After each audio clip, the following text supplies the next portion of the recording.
Good afternoon, everyone, and thank you so much for that warm welcome for the next District Attorney of the City and County of San Francisco, Brooke Jenkins.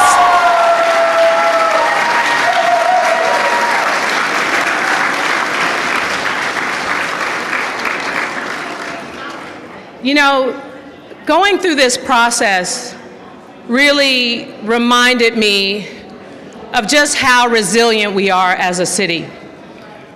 When I think about what we've been through over the years, whether it's earthquakes, a global pandemic, I put the challenges of what we experienced during those times as we went through changes and challenges to what was happening in our city, and how despite those issues, we persevered.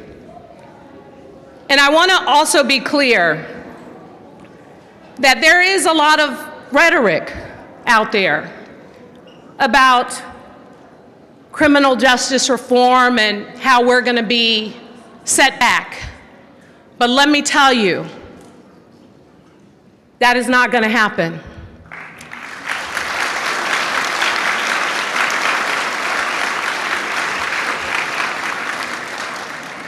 I talk to so many people all over the city. I talk to folks who have never been politically engaged. I talk to people who care deeply about what they've seen happen in San Francisco. And you know what I appreciate so much about the spirit of the people who are a part of this amazing city is time and time again, despite even being victims of crime and experiencing challenges with our criminal justice system, they have said time and time again, yes, we want accountability, but we also don't want to abandon our values to reform our criminal justice system so that it is fairer and it provides the safety that we need in a city like San Francisco.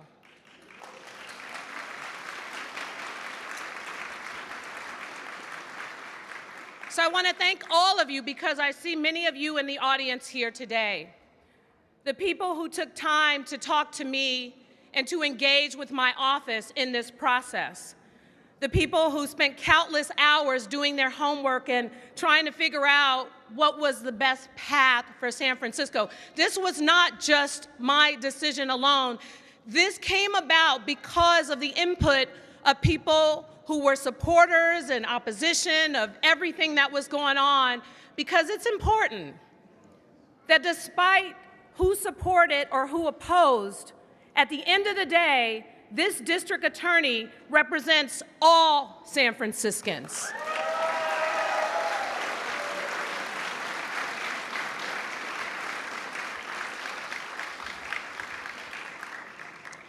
So you're going to get to meet her in a moment. But let me just say to also those candidates who put themselves out there, I want to really acknowledge and recognize and thank Supervisor Catherine Stephanie for being here today.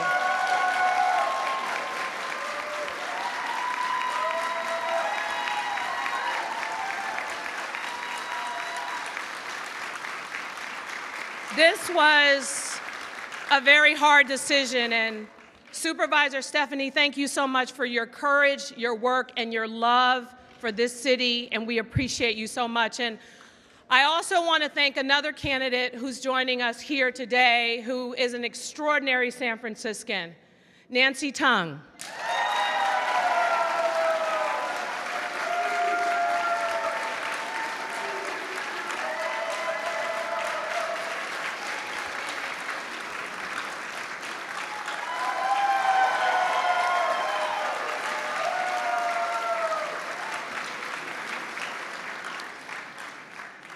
Nancy has worked tirelessly for years to help give a voice to victims in San Francisco. And we are so grateful for her work and her commitment to the city. So thank you so much for being here.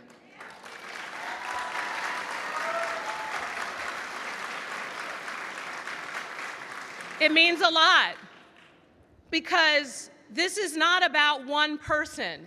This is not about an individual. Us as elected officials, we have term limits. We are not guaranteed these positions. It is up to the voters of the City and County of San Francisco to decide in any event. And so when we are the gatekeepers in these roles, we have an obligation to be there for the people of this city. And as I said, what I heard time and time again is, we want a prosecutor. We want someone who has compassion. We want someone who understands the challenges of what it feels like to not only be a victim, but also to be on the receiving end of maybe even being wrongfully convicted of a crime. Growing up in this city, I know both sides. I know both sides all too well, and sadly, I've seen the dysfunction and the disparities and the challenges that exist in this criminal justice system even today.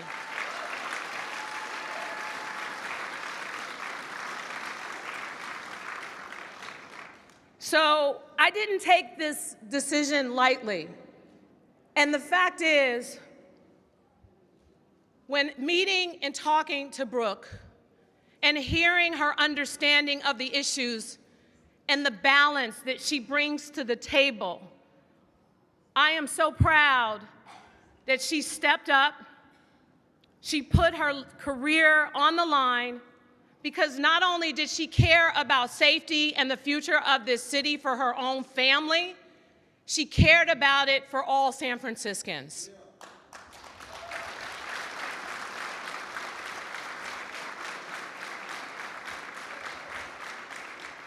As someone who has had to prosecute for sexual assault, for issues around domestic violence, someone who has had to deal with hate crimes and homicides, the stories I've heard of victims, the issues that exist, I know firsthand that she has the ability to look at these cases, to work with a strong team, and to come up with a decision where it makes sense for the case, making sure that the victim is a part of this decision every step of the way, making sure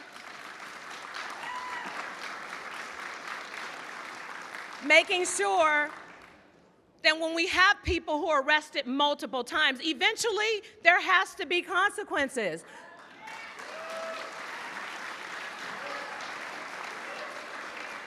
When we know someone has mental health issues, the fact is there are things that need to be done within our criminal justice system when they cross that line to help get them the support and services they need. There is not an easy solution to each of these individual cases. There is not a one-size-fits-all.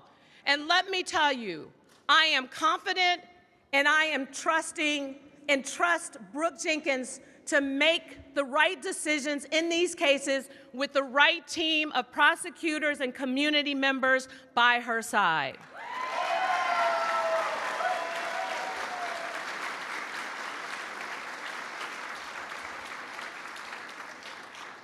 We know that there are challenges in this city. And let me tell you, again, when I think about those mothers who have lost their children in this city to gun violence, more so disproportionately in the African American community, I know Brooke Jenkins understands and will address those issues fairly. When I think about the grandmothers in the Asian community, who I see as my grandmother too, I know that she understands those issues and will deal with them appropriately. I know that the challenges around the people who we lost in this city to fentanyl overdoses is something that she will address appropriately so.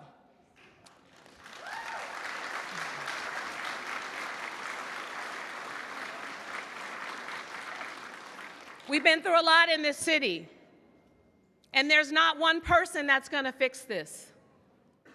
But there is a strong DA that will take over and will do everything she can to ensure safety, accountability, and justice.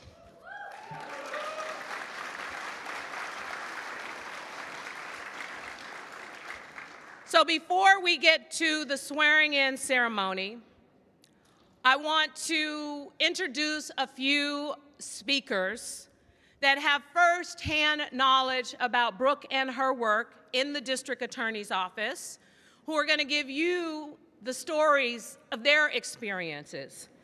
Ronnie Singh, who worked as a prosecutor in the district attorney's office and currently now working in the sheriff's department.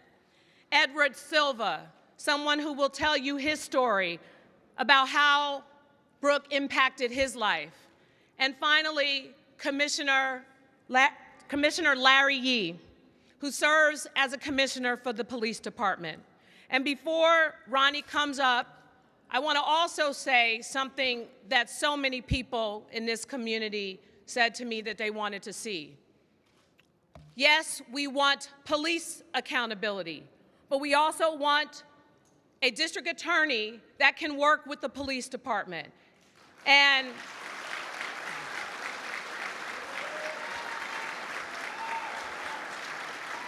that can work with the sheriff's department, that can work with the board of supervisors, that can work with the mayor.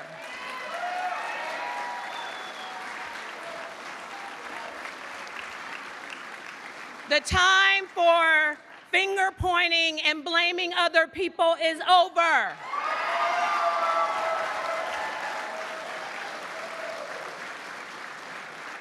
We have got to, in the interest of public safety, in the interest of turning things around in our city, we have got to put the political rhetoric and drama behind us and move forward and work together to get our city on the right path.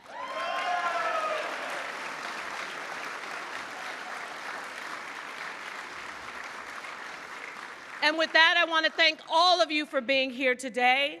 And we're going to ask each of the speakers to come up before we swear in our next district attorney. Thank you all so much.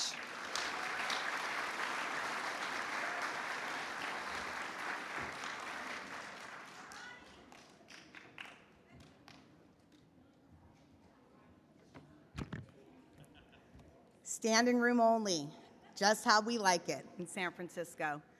Welcome, everyone. I'm going to start by saying there's no crying in City Hall, so I'm going to try to do this without shedding a tear.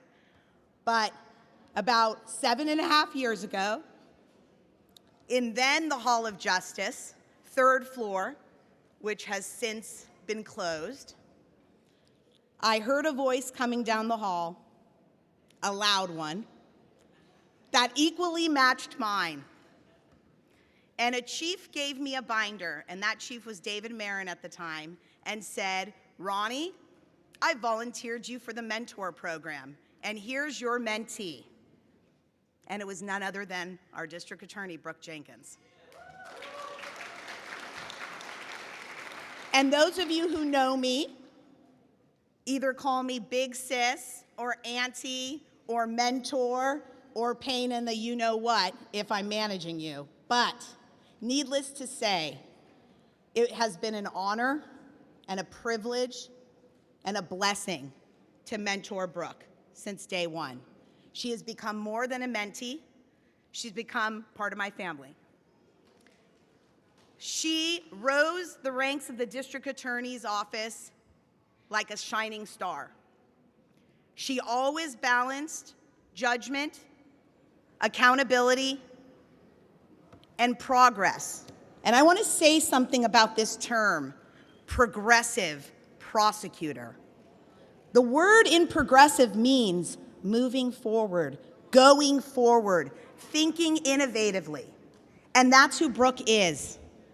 Brooke was a staunch supporter of the collaborative courts when I managed those courts for over 6 years. She would often bring me tough cases and put them on my desk and say, Ronnie, take a look.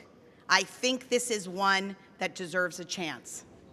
So when Mayor Breed so eloquently put that the city of San Francisco believes in accountability, but also giving chances, she could not have made a better selection in a district attorney than Brooke Jenkins.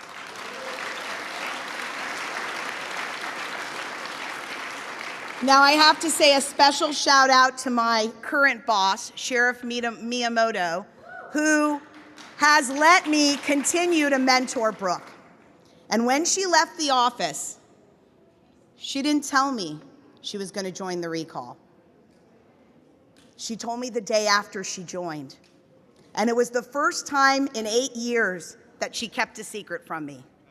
And now I know why. Because she had to be brave beyond belief, but somewhat silent in her conviction until she made that choice. And let me tell you, she put it all on the line. And I'm not gonna cry.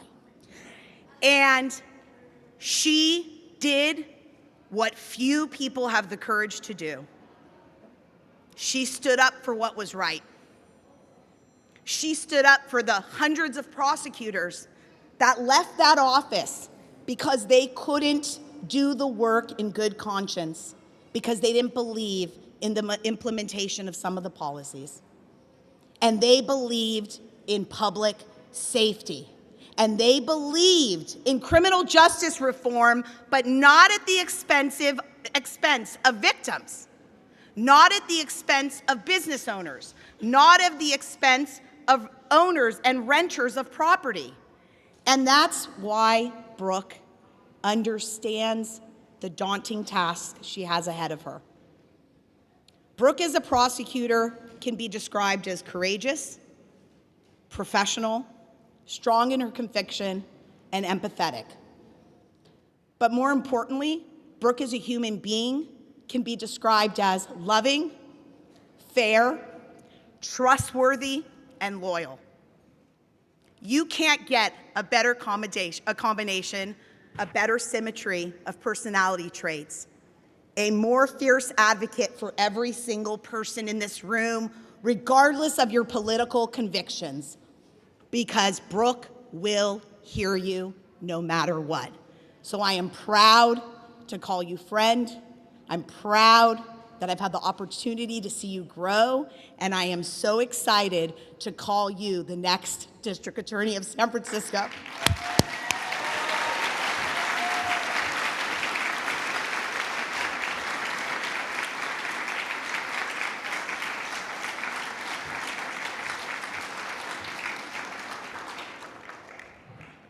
Hello, everyone.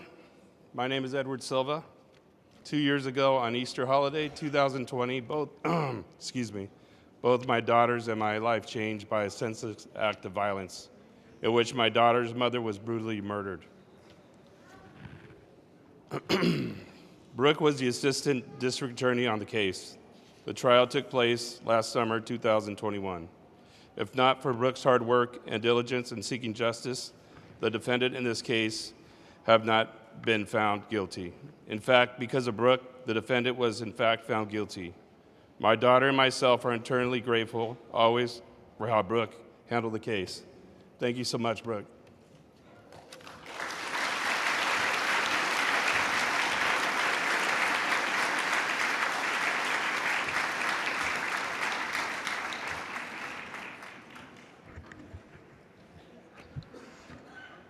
Honorable Mayor London Breed, distinguished guests, I'm here to speak for Brooks as the new district attorney. Let's give it up for her. I met Brooks during her campaign for the Yes on H and recall, and I asked my niece, I says, do you know Brooks? Because you work in the district attorney's office. They said, yes, I do. She's one of the smartest attorney in that office, and I'm looking forward to her to serving us here in the community. But again, in our community, it's throughout the whole city. It is not just Chinatown, North Beach, the Sunset, or the Richmond, or the Ingleside. It is all of us here in San Francisco. We need to keep it safer for us, for our and the grandparents. So we're looking forward on working with her. And in the police department, as we talk to our I guess the outgoing district attorney. And when he did come before us, and we asked the question, it was one of the questions that touched me hardly in my heart. It was Malia Cohen asking, why did you release the person after he shot somebody and supposedly killed a person? And his answer was, it's not me, it's the other, the police department. And he says, do you know that 2 other of our community persons also face that same fate? And I look again to Brooks to bring us out of this darkness and make it better and safer for us, making sure that we're accountable to both the victim and the offenders, and making it safe for us all here. So I'm looking forward to that great day. It's right here. I'm waiting for this. And then going forward, I thank you again, Mayor. London Breed. Thank you.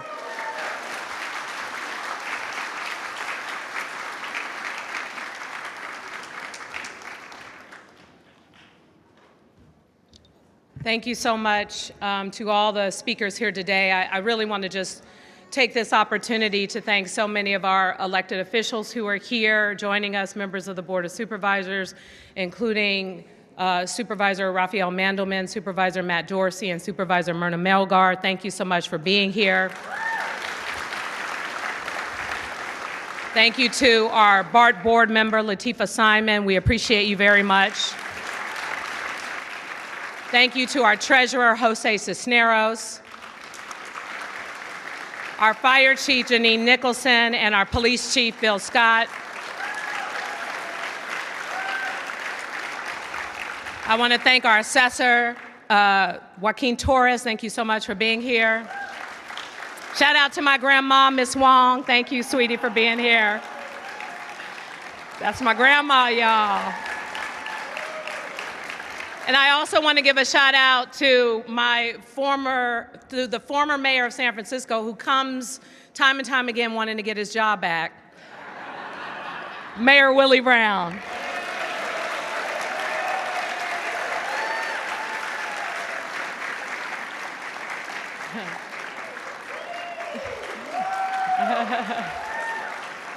Thank you to our school board members who are joining us here today, and our city attorney, David Chu. And now I'm done with all that, because I know it's some of you in the audience everywhere, and people from the district attorney's office, people who are here from our judges and our commissioners and our community. I'm so grateful that all of you took the time out of your schedule to be here, because I know how important this is to you. So thank you all so much for being here. And now it is time to swear in Brooke Jenkins, and doing so as the presiding judge for the City and County of San Francisco, Judge Feng.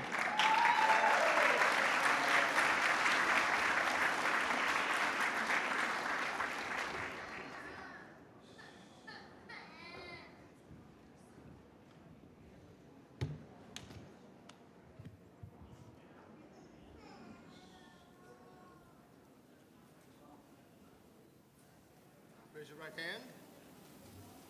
Repeat after me. I, Brooke Jenkins, Do solemnly swear and affirm do solemnly swear and affirm that I will support and defend that I will support and defend the Constitution of the United States the Constitution of the United States and the Constitution of the State of California and the Constitution of the State of California against all enemies, foreign and domestic, that I will bear true faith and allegiance that I will bear true faith and allegiance to the Constitution to the Constitution of the United States of the United States and the State of California, and the State of California, that I take this obligation freely without any mental reservation or purpose of evasion, that I will well and faithfully discharge the duties upon which I am about to enter. And during such times as I hold the office of District Attorney for the City and County of San Francisco. Congratulations, District Attorney. Thank you.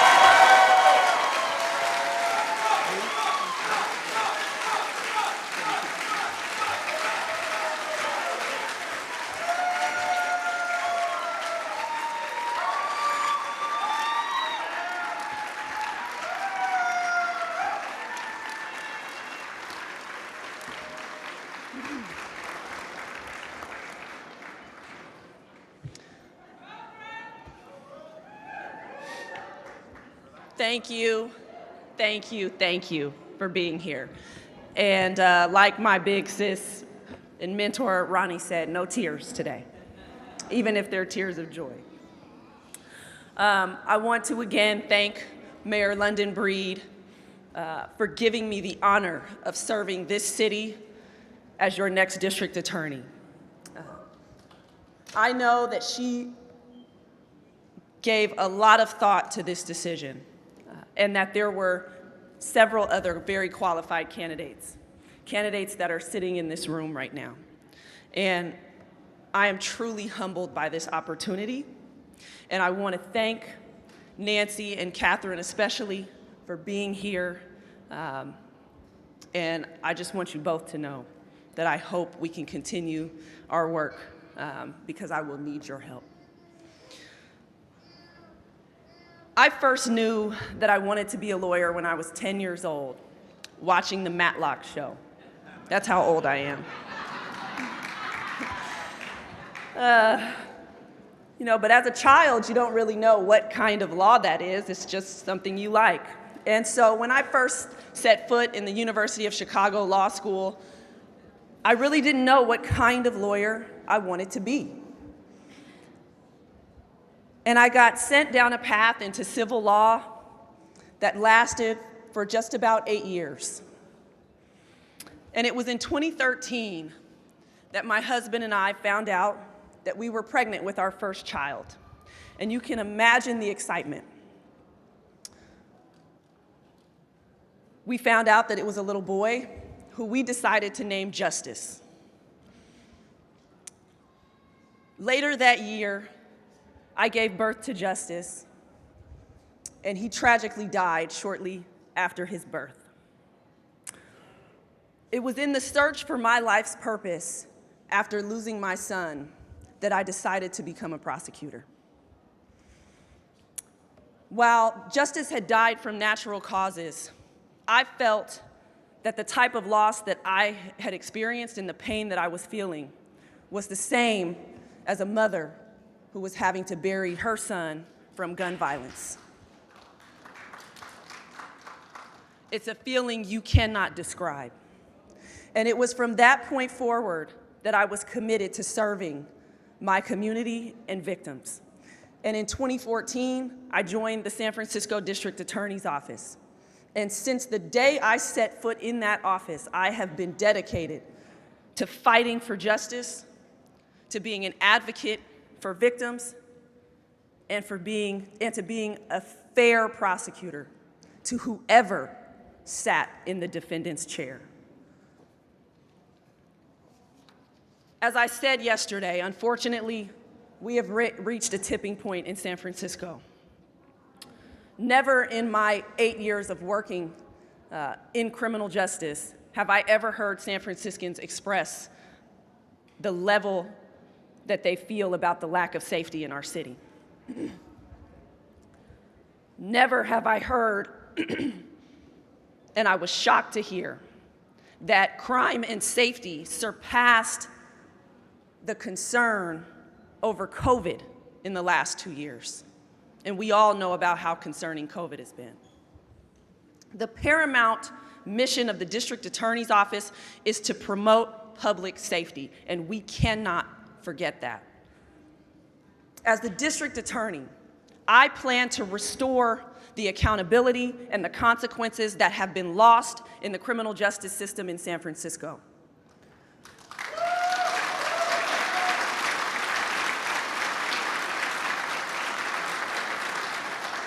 Violent and repeat offenders can no longer be allowed to victimize this city without any consequence.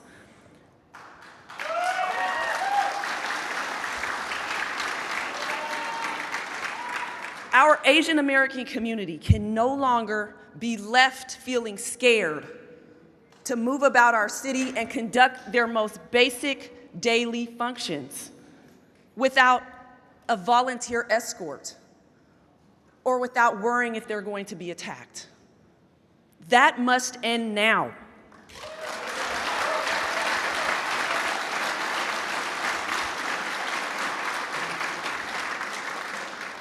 San Francisco is a city built on the American dream. We know that we are a vibrant and diverse community that comes from all over this world because people know that San Francisco is a place that is welcoming to everyone. And we have to restore that to San Francisco. It has to be a city that continues to be accepting and respectful of everyone, regardless of who you are or where you come from.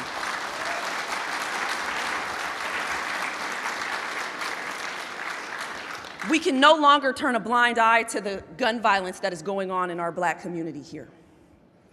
The families of this violence deserve justice.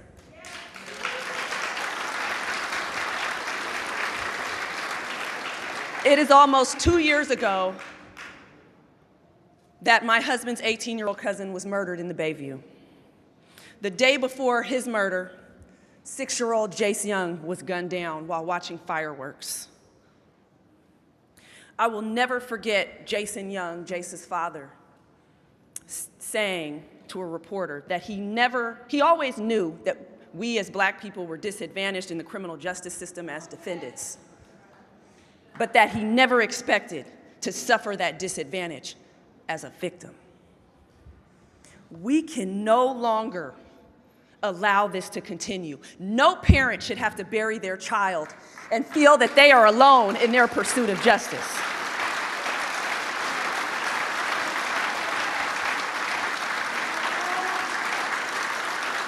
As your district attorney, I vow to continue our mission of being an advocate for victims, of pursuing justice for victims. That is our job.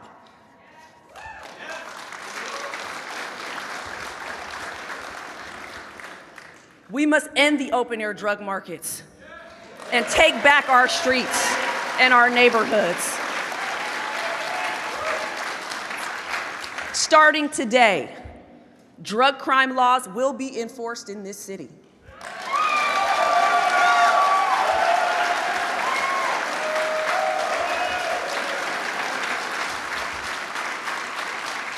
We know the large percentage of children that live in the Tenderloin, and they shouldn't have to walk past drug dealing. They shouldn't have to endure violence, and they shouldn't have to watch people die on the street of overdose as they walk to school.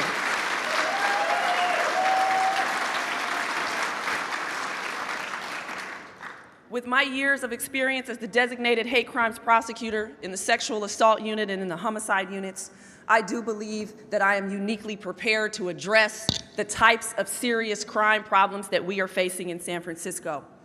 But it's not just violent crime that has to be our priority at the district attorney's office. No longer will we dismiss certain crimes like drug dealing as victimless because we know better.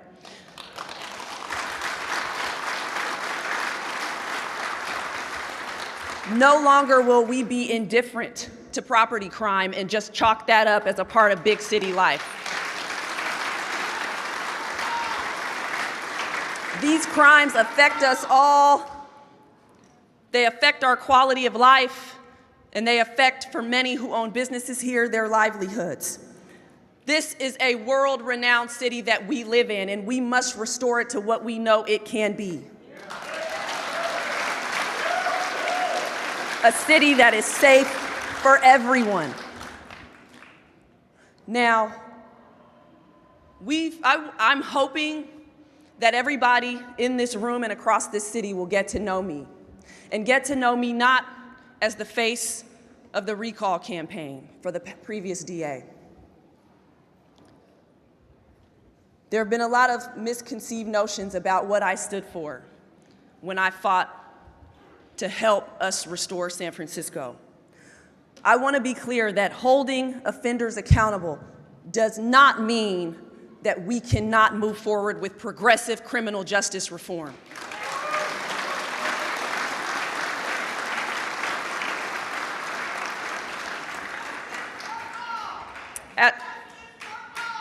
As a Black and Latina woman, I have seen firsthand the inequities that exist in our criminal justice system. I have had family members charged with crimes, even in this very city. I have had family members receive sentences that would be more fitting for murder, for selling drugs. My family has seen and felt the impacts of police misconduct and violence. The inequity in our criminal justice system is not something I read in a book or learned in a classroom. It's not theoretical for me. It's part of my lived experience, and it is a part of why I decided to do this work, to bring more fairness into this system, so that when we decide what's appropriate in a case, it is not because of what somebody looks like or where they come from. It's what's just in that situation.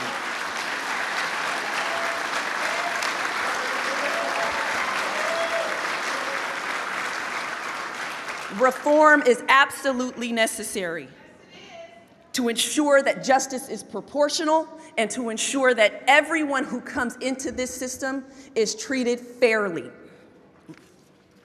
As your district attorney, I am committed to enhancing the alternative programs that serve as alternatives to incarceration so that we can give offenders who are serious about turning their lives around a second chance.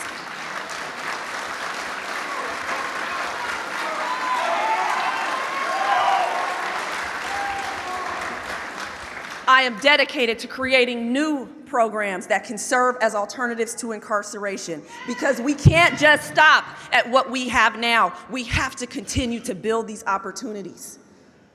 One thing that I will be dedicated to is developing an alternative court for female offenders, because we know that it's often trauma in certain circumstances that lead women to engage in crime, and we need to be able to allow them to address what those issues are and not just lock them up.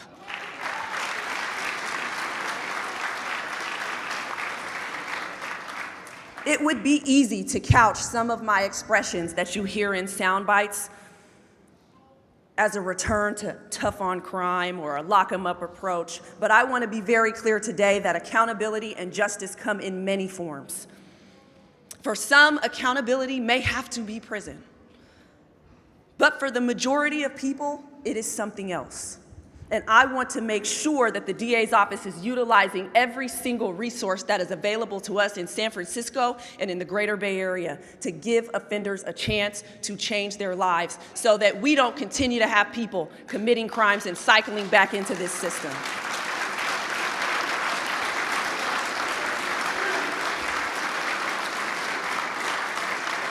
Responsible reform does not have to come at the expense of public safety, and public safety does not have to come at the expense of reform.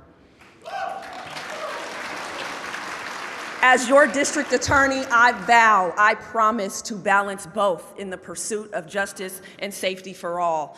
But I cannot do it alone. I see so many of my former colleagues and now current colleagues from the San Francisco DA's office here today. Your support means the world to me. So many of you have not just been my colleagues, but became my friends during my 7.5 years in the DA's office. I recognize that times have been tough. No longer can we be an office that is divided by who was hired before Chesa and who was hired after Chesa and who was hired by Chesa. We must unite. We must work together now to become one unit, one team that pursues justice, that advocates for victims, and that does the right thing in the criminal justice system.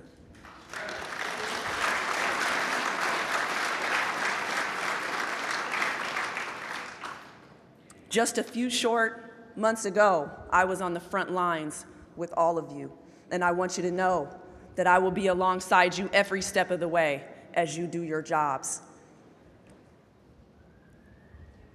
I vow to this office and to this city to work tirelessly to balance what we need to move this system forward, to become better and more fair, and to make sure that every single one of us, when we walk out of our doors every morning, don't have to look over our shoulder, don't have to step over someone who you're concerned of whether or not they're dying on the street, don't have to worry if you're going to be attacked for the way you look or who you are, that we will work tirelessly to keep you safe. And it will be a monumental task. It will not be easy. And so I ask today for your support in this effort. I ask that you give me a chance to get to know me and what my vision is for the San Francisco District Attorney's Office and for San Francisco, and that as I go through each community to find out what your unique challenges are and the unique problems that you're facing, that you be honest with me and you tell me what we can do to support you and to make things better. Because I will listen to each and every one of you. And together, we will make San Francisco stronger, safer, and a more just place for everyone.